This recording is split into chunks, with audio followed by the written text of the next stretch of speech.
At dito po mapapadali ang ating trabaho at siyempre kailangan po natin ng barena na may drill bit at saka impact at saka naman po yung ating pinaka-handle sa ating cabinet po.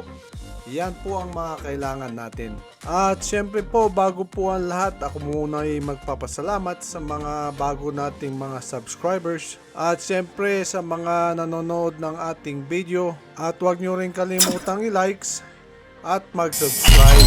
Ngayon naman pong balikan natin ang ating video.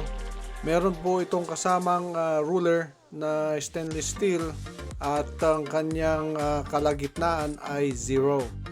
At dito naman natin ilalagay yung pinaka parte ng isang ating toolkit.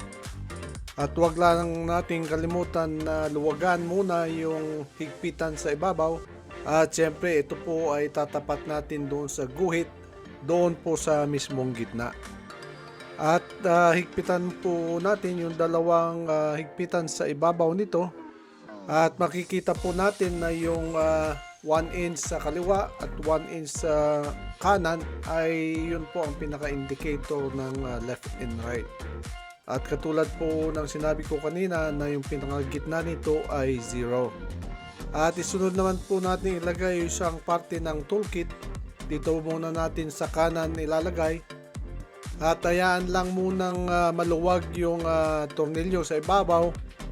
At isunod naman po natin yung nasa kaliwa at hayaan din nating mga maluwag yung mga tornilyo sa ibabaw po. At ito na po yung para sa door stopper na dito po natin na-adjustin mamaya kung saan natin gustong ilagay yung ating handle. Atin lang higpitan yung kanyang tornilyo sa ibabaw para naman po hindi na ito gumalaw. At pwede po natin ilagay ito sa kaliwa o kaya sa kanan kahit na gusto nyo po pwede po. At hayaan din natin medyo maluwag yung kanyang tornilyo sa ibabaw. At agad naman po natin na ilagay yung para doon sa stopper din para po sa pintuan. Na ito po ay nagbibigay din ng sukat sa ating location para sa ating handle. At kapag nailagay po natin yung mga parte-parte ng ating toolkit, at atin naman pong baliktarin ito. At dito po natin ilalagay yung tornilyuhan ng handle po at yung pinaka-handle po ay nasa ilalim.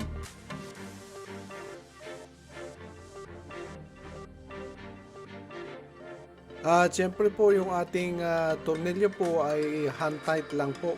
Wag po natin hihigpitan ng ating mga gamit. Kaya hand tight lang po ang pagkahigpit.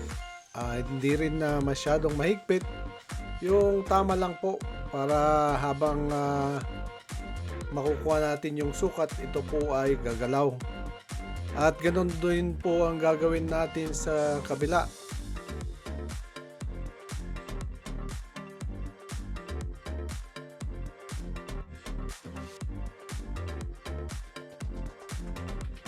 At agad naman natin po itong baliktarin para makikita natin yung pinakagitna ng ating handle.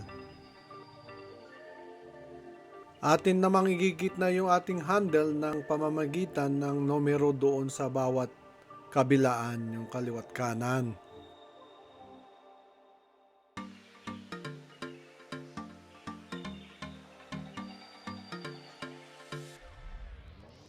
At kung kayo po ay satisfied na palagay nyo na sa gitna na yung ating handle, ay pwede na po nating higpitan yung mga tornilyo sa ibabaw. Ito po ay ating hihigpitan ng maayos para hindi po siya lumuwag pag ating ginamit na po itong ating toolkit.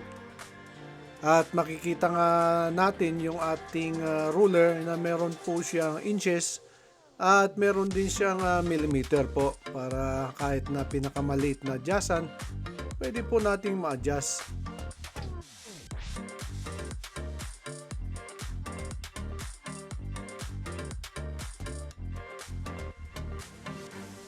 At ating makikita po na yung numerong lumalabas po sa kaliwa at doon naman po sa kanan ay parehong pareho po.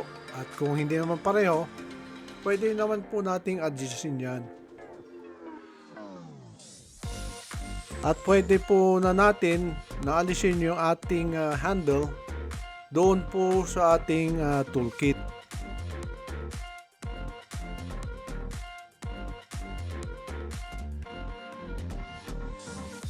At pwede na po nating sukatin yung ating paglalagyan ng ating handle. Ang kukunan po natin ng sukat ay yung first o nasa ibabaw na tornilyuhan po. At isunod naman po natin na kunan po yung pahalang. At yun po ang ating pinaka baseline. At yun po yung mga numerong ilalagay po natin doon sa ating toolkit. Ito po ay yung magsisimula po doon sa ibabaw ng ating pintuan at hanggang doon sa ating bubutasan po. At wala pong standard na kung gusto nyong ibaba yung handle o kaya itaas naman po ay okay lang. At siguraduhin lang po na yung panukat natin ay nasa dulo at pwede na po natin higpitan.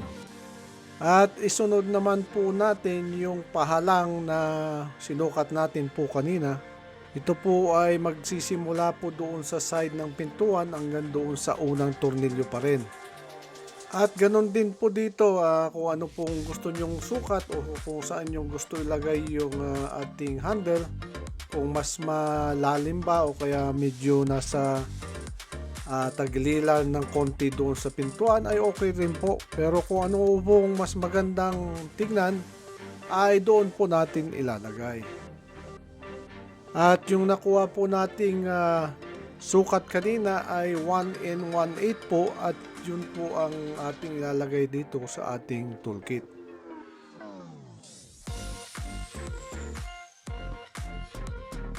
Kapag nakuha na po natin yung ating sukat ay pwede na po natin higpitan yung mga tornilyo sa tabi para hindi na po siya gumalaw.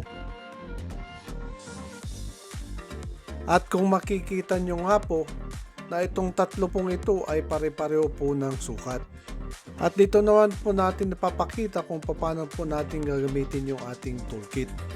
At atin pong ilalapit yung camera para po makita nyo po yung ibabaw. At ganun din po doon sa side niya. At ganyan po ang kanyang paggamit ng toolkit po na ito.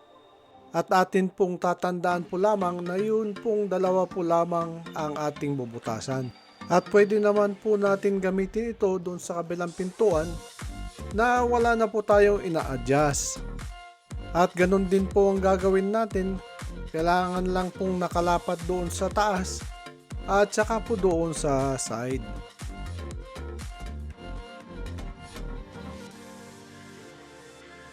Nilagyan po natin ng tape itong nasa gitna para hindi po tayo magkamali yung ating bubutasan.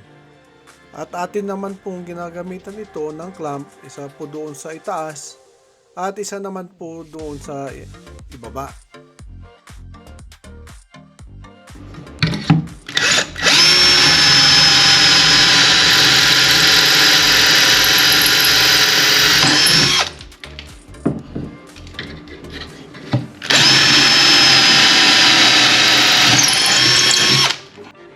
At isunod naman po natin ilagay yung dalawang tornilyo na kasama po noong handle.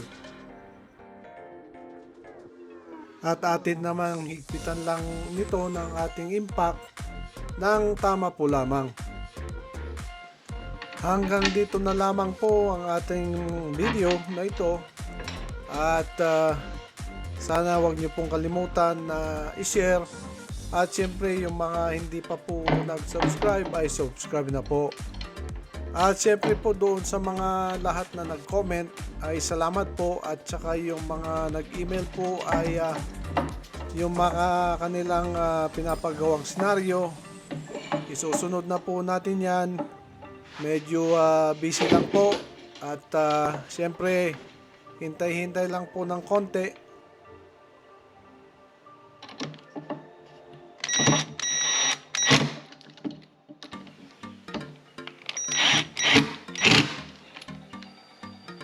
At syempre ito naman po si Pinoy Peña na lagi pong nagpapasalamat sa inyong lahat.